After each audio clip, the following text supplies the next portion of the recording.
Chapter 42. Then it happened. The planes close to the rift suddenly went out of sync, as if they were being pulled sideways at varying speeds. It was as though my focus had gone haywire, as it does after a blow to the head. I suddenly saw the windows beyond 7 times over, all in slightly different positions.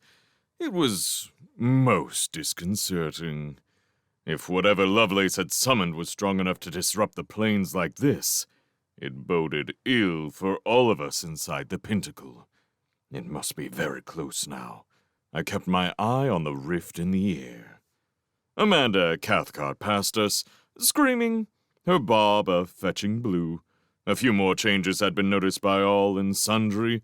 2 magicians, who had strayed too near the podium in a vain attempt to attack Lovelace, found their bodies elongating unpleasantly. One man's nose also grew to a ridiculous length, while the others vanished altogether. "What's happening?" the boy whispered. I did not answer. The rift was opening.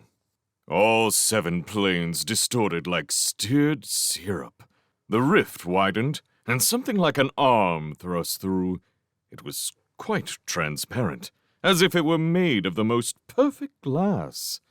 In fact, it would have been wholly invisible were it not for the twisting, swirling convulsions of the planes around it. The arm moved back and forth experimentally. It seemed to be testing the odd sensations of the physical world. I glimpsed 4 thin protuberances, or fingers, at the end of the arm. They, like it, had no substance of their own, and were only given form by the rippling disturbances in the air about them. Down below, Lovelace stepped back, his fingers nervously feeling between his shirt buttons for the amulet's reassuring touch. With the distortion of the planes, the other magicians began to see the arm for the first time. They emitted assorted cries of woe that, from the biggest, hairiest man to the smallest, shrillest woman, covered a harmonic range of several octaves. Several of the bravest ran into the center of the room and coerced their attendant Jean into sending detonations and other magics galore in the direction of the rift. This turned out to be a mistake. Not one single bolt or blast made it anywhere near the arm. All either screamed off at angles to smash into walls and ceiling, or dribbled to the floor like water from a dripping hose, the energy taken out of them. The boy's mouth hung so low and loosely, a rodent could have used it as a swing. "That thing," he stammered. "What is it?" A fair enough question. What was it? This thing that distorted the planes and disrupted the most powerful magic, when only one arm had actually come through. I could have said something dramatic and eerie like, "The death of us all," but it wouldn't have gotten us very far. Besides, he'd have only asked again. "I don't know exactly," I said. "Judging by its caution in coming through, it has rarely been summoned before. It is probably surprised and angry, but its strength is clear enough. Look around. Inside the Pinnacle, magic is going wrong. Things are beginning to change form. All normal laws are being warped, suspended. The greatest of us always bring the chaos of the other place with them. No wonder Lovelace needed the Amulet of Samarkand to protect himself." As we watched, the giant translucent arm was followed by a brawny, translucent shoulder, more than 1 meter long, and now something like a head began to emerge through the rift. Once more it was only an outline. Seen through it, the windows in the distant trees showed perfectly. Around its edges, the plain shuddered in a new frenzy. "Lovelace can't have summoned this on his own," I said. "He must have had help. And I don't mean just that old scarecrow you killed, or the clammy one at the door. Someone with real power must have had a hand." The great being pulled itself through the gap. Now another arm appeared, and the suggestion of a torso. Most of the magicians were clustering against the periphery of the room, but a few near the windows were caught in a ripple running through the planes. Their faces changed. A man's became a woman's a child's. Maddened by this transformation, one magician ran blindly towards the podium. In an instant, his body seemed to become liquid. It slewed in a corkscrew motion up into the rift and vanished from sight. My master gasped in horror. Now, a great translucent leg emerged with almost feline stealth and poise. Things were really desperate. Nevertheless, I'm an optimist at heart. I noticed that the ripples emanating from the being changed the nature of every spell they hit, and that gave me hope. Nathaniel, I said, listen to me. He didn't answer at first. He was transfixed at the sight of the lords and ladies of his realm running about like demented chickens. After all the events of the previous few days, I'd almost forgotten how young he was. Right at that moment, he did not look like a magician at all. Just a terrified, small boy. Nathaniel. A faint voice. Yes? Listen, if we get out of this stricture, do you know what we have to do? But how can we get out? Don't bother about that. If we escape, what must we do? He shrugged. I'll tell you then. We need to accomplish two things. First, get the amulet off Lovelace. That's your job. Why? Because I can't touch the amulet now that he's wearing it. It's absorbing everything magical that comes near him, and I don't wish to be included accidentally. It's got to be you, but I'll try to distract him while you get close. That's kind. The second thing, I said, is that we must reverse the summons to drive our big friend away. That's your job. My job again? Yes. I'll help by pinching the summoning horn from Lovelace. It needs to be broken if we're to do the job. But you'll have to round up some of the other magicians to speak the dismissal spell. Some of the stronger ones are bound to know enough, providing they're still conscious. Don't worry. You won't have to do it yourself. The boy frowned. Lovelace intends to dismiss it on his own. He said this with a touch of his normal vigor. Yes, and he's a master magician, highly skilled and powerful. Right, that's settled. We go for the amulet. If we get it, you head off and seek help from the others, while I deal with Lovelace. How the boy would have answered, I'll never know, because at that moment, the great entity stepped clear of the rift, and a particularly strong ripple ran through the plains. It swept through the discarded chairs, turning some to liquid, setting others on fire, and finally reaching the shimmering white stricture where all this time we had been imprisoned. At its touch, the membrane that enclosed us exploded with a cacophonous bang that sent me flying one way and the boy another. He landed heavily, cutting his face. Not far away, the great translucent head was slowly turning. Nathaniel! I shouted. Get up! Nathaniel.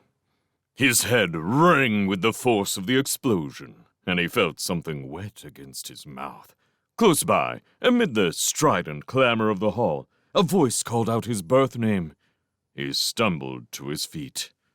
The being was fully present now. Nathaniel sensed its shape, towering high against the ceiling. Beyond it, in the distance, a crowd of magicians huddled helplessly with their imps. And there, in front of him, stood Simon Lovelace, shouting orders to his slave. One hand was pressed against his chest, the other was outstretched and still holding the summoning horn. See, Ramuthra, he cried. "I hold the Amulet of Samarkand, and I am thus beyond your power. Every other living thing in this room, be it human or spirit, is yours. I command you to destroy them!" The great being inclined its head in acceptance. It turned towards the nearest group of magicians, sending shockwaves out across the room. Nathaniel began to run towards Lovelace. A little way off, he saw an ugly fly buzzing low along the ground. Lovelace noticed the fly. He frowned and watched its weaving, darting progress through the air. First, it came close to him. Then, it drew back. Then, it came close again. And all the while, Nathaniel was sneaking up behind. Closer. Closer. The fly made an aggressive dart at Lovelace's face. The magician flinched. And at that moment, Nathaniel pounced. He gave a spring and leaped on the magician's back, his fingers wrenching at his collar. As he did so, the fly became a marmoset that snatched at the horn with clever, greedy fingers. Lovelace cried out and gave the marmoset a buffet that sent it spinning, tail over snout. Then, bending his back, he tossed Nathaniel over his head to land heavily on the floor. Nathaniel and the marmoset sprawled side by side, with Lovelace standing over them. The magician's glasses hung crookedly from one ear. Nathaniel's departing hands had ripped his collar half away. The gold chain of the Amulet of Samarkand was exposed around his neck. "So," Lovelace said, adjusting his spectacles and addressing Nathaniel, "you rejected my offer. A pity. How did you elude Maurice? With the help of this thing?" He indicated the marmoset.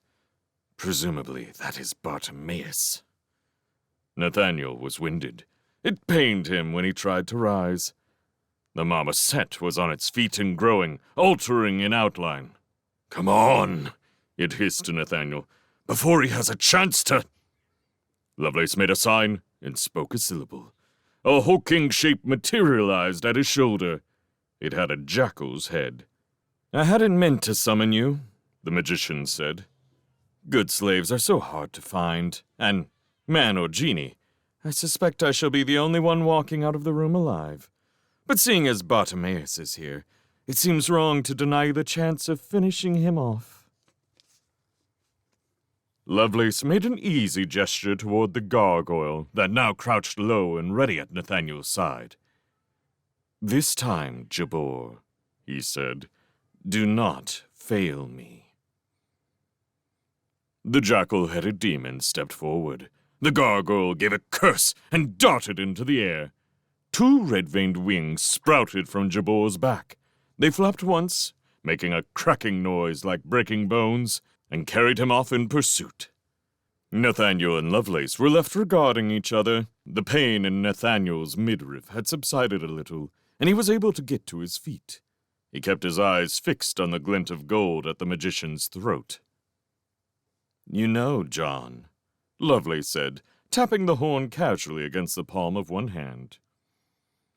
"If you'd had the luck to be apprenticed to me from the start, we might have done great things together. I recognize something in you.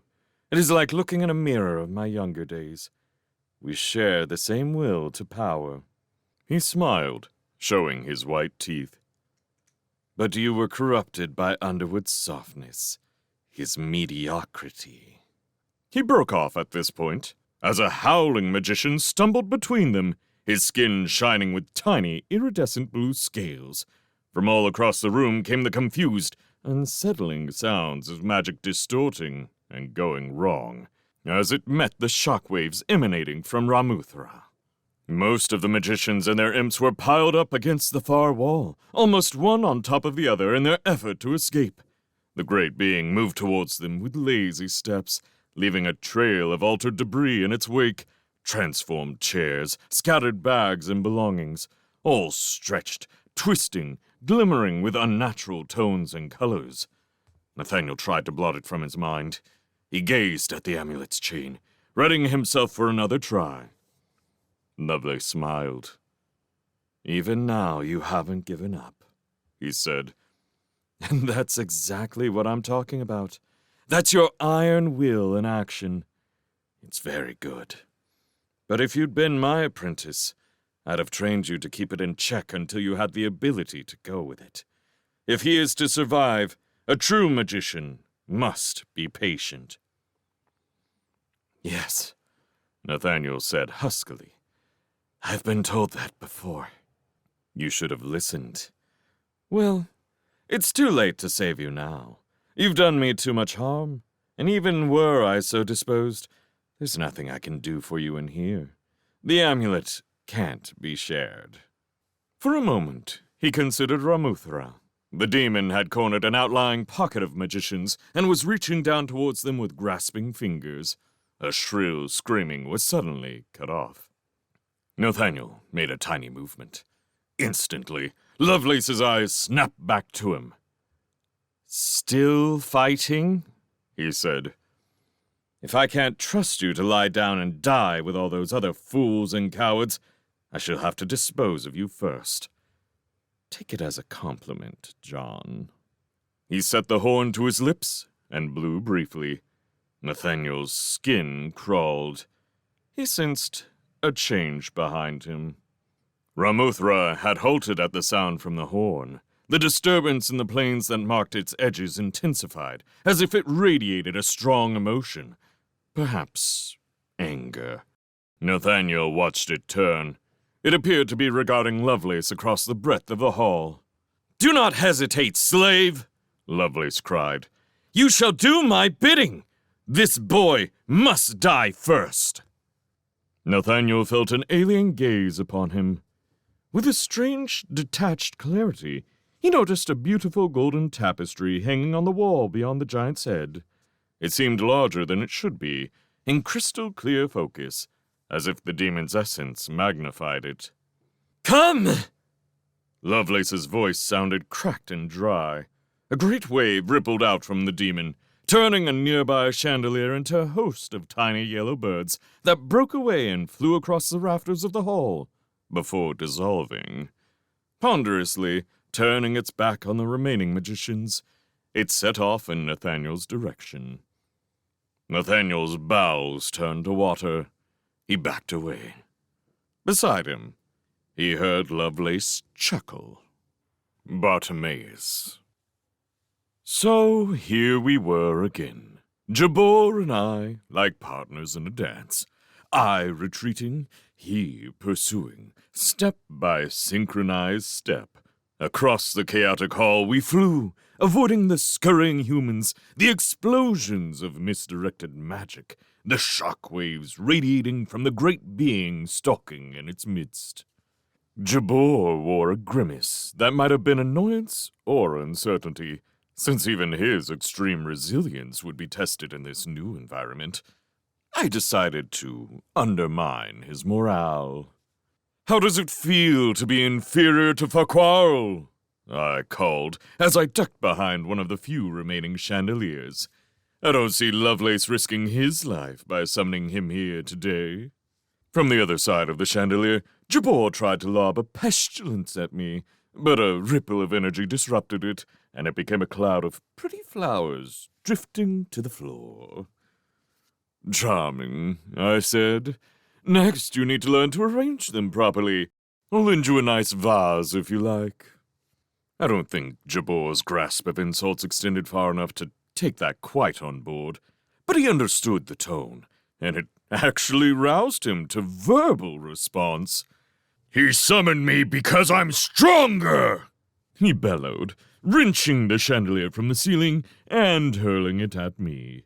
I dodged balletically, and it shattered against the wall to rain down in little lumps of crystal on the magicians' cowering heads. Jabor did not seem impressed by this graceful maneuver. "Coward!" he cried. "Always you sneak and crawl and run and hide!" "It's called intelligence," I said, pirouetting in midair, seizing a splintered beam from the ceiling rafters and hurling it at him like a javelin. He didn't bother to move, but let it crack against his shoulders and fall away. Then he came on, despite my fine words, None of my sneaking, crawling, running, or hiding was having much effect right now, and looking down across the hall, I saw that the situation was in fact deteriorating rapidly. Ramuthra had turned and was proceeding back across the room towards where the magician and my master were standing. It wasn't hard to see what Lovelace intended. The boy had become too much of an irritant to let him live a moment longer. I understood his point of view. And still, Lovelace held the horn. Still he wore the amulet. So far, we had gained nothing. Somehow, he had to be distracted before Ramuthra got near enough to destroy the boy. An idea came into my mind unbidden. Interesting. But first, I needed to shake Jabor off for a while. Easier said than done, Jabor being a persistent sort of fellow.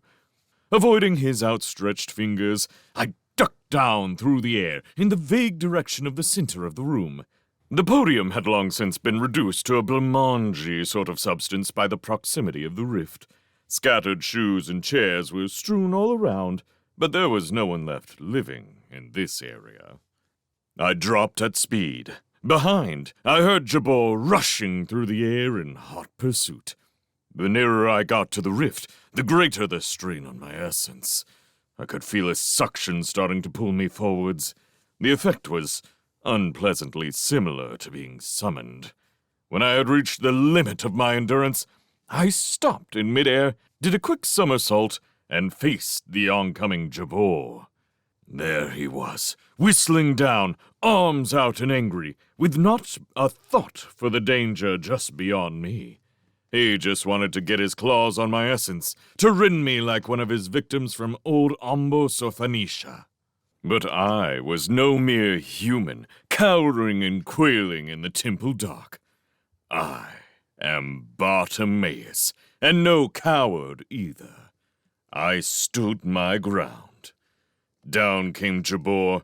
I hunched into a wrestling pose. He opened his mouth to give that jackal cry. I flapped my wings once and rose up a fraction. As he shot under me, I swiveled and booted his backside with all my strength. He was going too fast to stop quickly, especially with my friendly assistance. His wings jammed forward in an effort to stop. He slowed, began to turn, snarling. The rift exerted its pull on him. An expression of sudden doubt appeared on his face. He tried to beat his wings, but they didn't move properly. It was as if they were immersed in the fast-flowing treacle. Traces of a black-gray substance were pulled off the fringes of his wings and sucked away. That was his essence beginning to go. He made a tremendous effort and actually succeeded in advancing a little towards me. I gave him a thumbs-up sign. "Well done," I said. "I reckon you made about 5 centimeters there. Keep going." He made another Herculean effort. "Another centimeter. Good try. You'll get your hands on me soon." To encourage him, I stuck a cheeky foot in his direction and waved it in front of his face, just out of reach. He snarled and tried to swipe, but now the essence was curling away from the surface of his limbs and being drawn into the rift. His muscular tone was visibly changing, growing thinner by the instant. As his strength ebbed, the pull of the rift became stronger, and he began to move backwards, slowly first, then faster. If Jabor had had half a brain, he might have changed into a gnat or something. Perhaps with less bulk, he might have fought free of the rift's gravitational pull. A word of friendly advice could have saved him, but, dear me, I was too busy watching him unravel to think of it until it was far too late. Now, his rear limbs and wings were sloughing off into liquid streams of greasy gray-black stuff that spiraled through the rift and away from Earth. It can't have been pleasant for him, especially with Lovelace's charge still binding him here. But his face showed no pain, only hatred. So it was, right to the end. Even as the back of his head lost its form, his blazing red eyes were still locked on mine. Then they were gone, away into the rift, and I was alone, waving him a fond adieu. I didn't waste too much time on my goodbyes. I had other matters to attend to. Nathaniel. An amazing thing, the Amulet of Samarkand. Whether from fear or from a cruel delight in reasserting his control, Lovelace persisted in keeping up a one-sided conversation with Nathaniel, even as Ramuthra stalked remorselessly towards them. It seemed he could not bring himself to shut up. Nathaniel was retreating slowly, helplessly, knowing there was nothing he could do. Ramuthra disrupts the elements, you see, Lovelace continued. Wherever it treads, the elements rebel, and that ruins the careful order of which all magic depends. Nothing any of you might try can stop it. Every magical effort will misfire. You cannot hurt me. You cannot escape. Ramuthra will have you all. But the amulet contains an equal and opposite force to Ramuthra's. Thus, I am secure. It might even lift me to its mouth, so that the chaos raged upon me, and I would feel nothing. The demon had halved the distance to Nathaniel and was jacking up its pace. One of its great transparent arms was outstretched. Perhaps it was eager to taste him. My dear master suggested this plan, Lovelace said, and, as always, he was inspired. He will be watching us at this moment. You mean Schuyler? Even on the threshold of death, Nathaniel couldn't restrain a savage satisfaction. I doubt it. He's lying dead upstairs.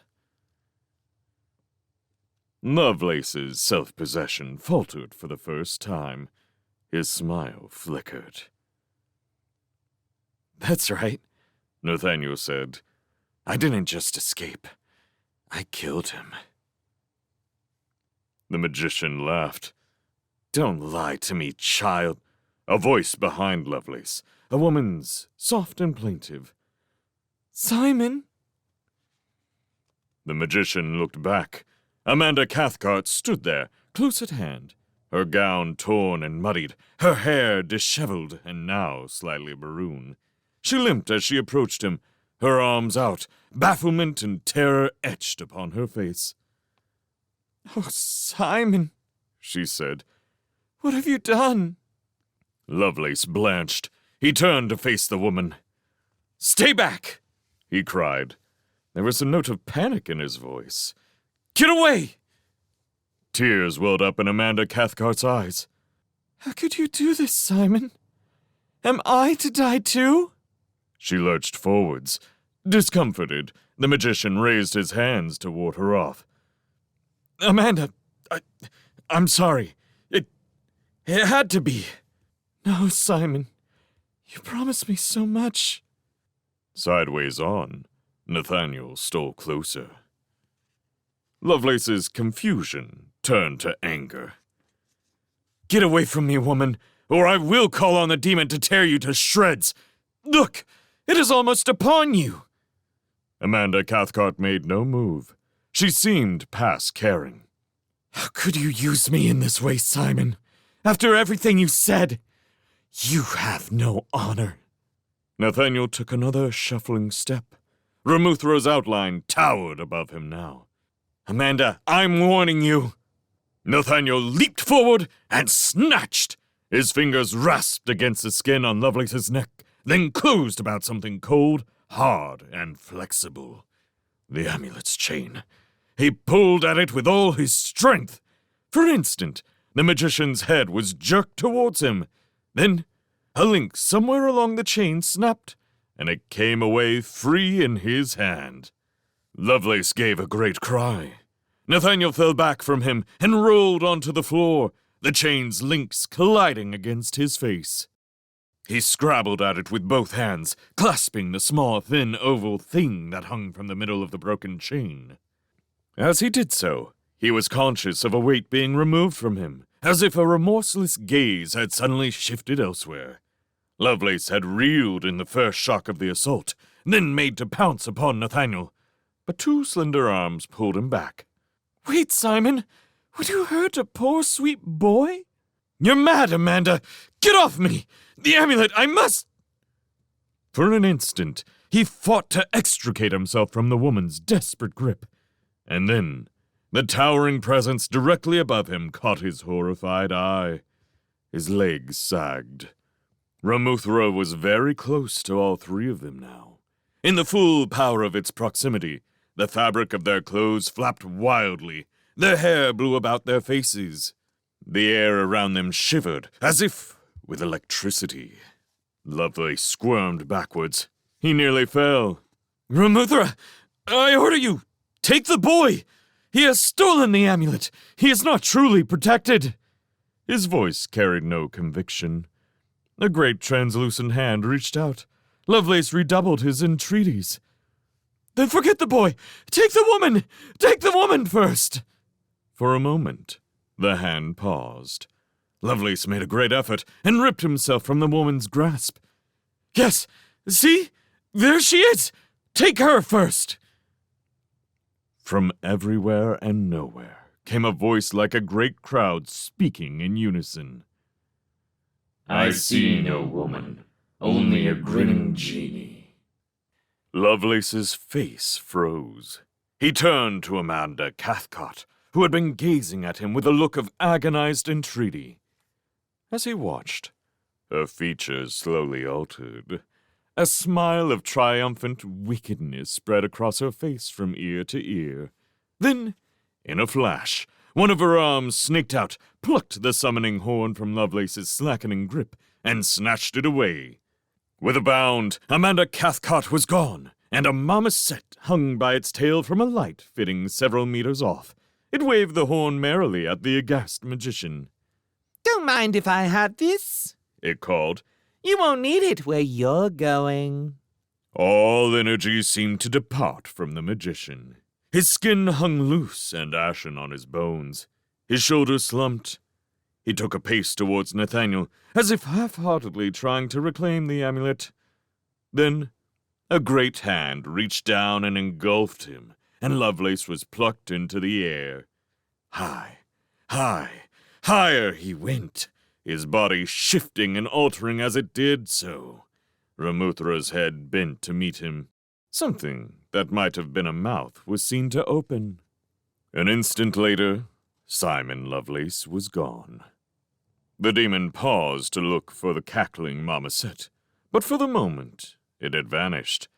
Ignoring Nathaniel, who was still sprawled on the floor, it turned back heavily towards the magicians at the other end of the hall. A familiar voice spoke at Nathaniel's side. "Two down, one to go," it said. "Bartimaeus. I was so elated at the success of my fine trick that I risked changing into Ptolemy's form the moment Ramuthra's attention was elsewhere. Jabor and Lovelace were gone, and now only the great entity remained to be dealt with. I nudged my master with a boot. He was lying on his back, cradling the Amulet of Samarkand in his grubby mitts like a mother would her baby. I had set the summoning horn down by his side. He struggled to a sitting position. "Lovelace, did you see?" "Yep, and it wasn't pretty." As he rose stiffly to his feet, his eyes shone with a strange brilliance, half horror, half exultation. "I've got it," he whispered. "I've got the amulet." "Yes," I replied hastily. "Well done, but Ramuthra is still with us, and if we want to get help, we're running out of time."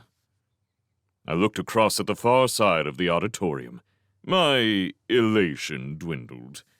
The assembled ministers of state were a lamentable heap by now, either cowering in dumb stupefaction, hanging on the doors, or fighting viciously with each other for a position as far away as possible from the oncoming Ramuthra.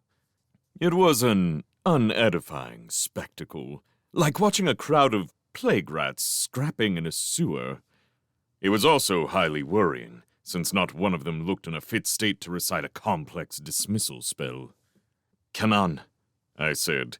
while Remuthra takes some, we can rouse the others. Who's most likely to remember the counter-summons? His lip curled. None of them by the looks of things. Even so, we've got to try. I tugged at his sleeve. Come on! Neither of us know the incantation. Speak for yourself, he said slowly. I know it. You! I was a little taken aback. Are you sure? He scowled at me. Physically, he was pretty ropey, white of skin, bruised and bleeding, swaying where he stood. But a bright fire of determination burned in his eyes. That possibility hadn't even occurred to you, had it? He said. Yes, I've learned it. There was more than a hint of doubt in the voice, and in the eyes, too. I glimpsed it wrestling with his resolve. I tried not to sound skeptical. It's high level, I said. and complex, and you'll need to break the horn at exactly the right moment. This is no time for false pride, boy. You could still Ask for help? I don't think so. Whether through pride or practicality, he was quite right. Remuthra was almost upon the magicians now. We had no chance of getting help from them. Stand away, He said. I need space to think. I hesitated for an instant. Admirable though his strength of character was, I could see all too clearly where it led. Amulet or no amulet, the consequences of a fluffed dismissal are always disastrous, and this time I would suffer right along with him. But I could think of no alternative. Helplessly, I stood back. My master picked up the summoning horn and closed his eyes. Nathaniel. He closed his eyes to the chaos in the hall and breathed as slowly and deeply as he could. Sounds of suffering and terror still came to him, but he shoved them from his mind with a force of will. That much was relatively easy, but a host of inner voices were speaking at him, and he could not shut their clamor out. This was his moment. This was the moment when 1,000 insults and deprivations would be cast aside and forgotten. He knew the incantation. He had learned it long ago. He would speak it, and everyone would see that he could not be overlooked again. Always, always he had been underestimated. Underwood had thought him an imbecile, a fool with barely the strength to draw a circle. He had refused to believe his apprentice could summon a genie of any kind. Lovelace had thought him weak, childishly soft-hearted, yet likely to be tempted by the first cursory offer of power and status. He had refused to accept that Nathaniel had killed Schuyler, too. He had gone to his death denying it. And now, even Bartimaeus, his own servant, doubted that he knew the dismissal spell. Always, always they cast him down. Now was the moment when everything was in his hands. Too often before he had been rendered powerless, locked in his room, carried from the fire, robbed by the commoners, trapped in the stricture. The memories of these indignities burned hot inside him. But now he would act. He would show them. The outcry of his wounded pride almost overwhelmed him. It pounded on the inside of his skull. But at the deeper core of his being, beneath this desperation to succeed for his own sake, another desire struggled for expression. Far off, he heard someone cry out in fear, and a shudder of pity ran through him. Unless he could bring the spell to mind, the hapless magicians were going to die. Their lives depended on him. And he had the knowledge to help. The counter-summons, the dismissal. How had it gone? He'd read the incantation. He knew he had. He'd committed it to memory months before. But he couldn't concentrate now. He couldn't bring it to mind. It was no good. They were all going to die, just as Mrs. Underwood had died. And again he was about to fail. How badly Nathaniel wanted to help them. But desire alone was not enough. More than anything else, he had wanted to save Mrs. Underwood, bring her from the flames. He would have given his life for hers if he could. But he had not saved her. He had been carried away, and she had gone forever. His love had counted for nothing. For a moment, his past loss and the urgency of his present desire mingled and welled within him. Tears ran down his cheeks. Patience, Nathaniel. Patience. He breathed in slowly. His sorrow receded, and across a great gulf came the remembered peace of his master's garden. He saw again the rhododendron bushes, their leaves glinting dark green in the sun. He saw the apple trees shedding their white blossoms, a cat lying on a red brick wall. He felt the lichen under his fingers, saw the moss on the statue. He felt himself protected again from the wider world. He imagined Miss Lutyens sitting quietly, sketching by his side. A feeling of peace stole over him. His mind cleared. His memory blossomed. The necessary words came to him, as he had learned them sitting on the stone seat a year or more ago. He opened his eyes and spoke them, his voice loud and clear and strong. At the end of the 15th syllable, he split the summoning horn in two across his knee. As the ivory cracked and the words rang out, Remuthra stopped dead. The shimmering ripples in the air that defined its outline quivered, first gently, and then with a greater force. The rift in the center of the room opened a little. Then, with astonishing suddenness, the outlines of the demon crumpled and shrank, were drawn back into the rift, and vanished. The rift closed up, a scar healing at blinding speed. With it gone, the hall seemed cavernous and empty. One chandelier and several small wall lights came on again, casting a weak radiance here and there. Outside, the late afternoon sky was gray, darkening to blue. The wind could be heard rushing through the trees in the wood. There was absolute silence in the hall. The crowd of magicians and one or two bruised and battered imps remained quite still. Only one thing moved. A boy, limping forwards across the center of the room, with the Amulet of Samarkand dangling from his fingers. The jade stone at its center gleamed faintly in the half-light. In utter silence, Nathaniel crossed to where Rupert Devereux sprawled half-buried under the foreign minister, and placed the amulet carefully in his hands.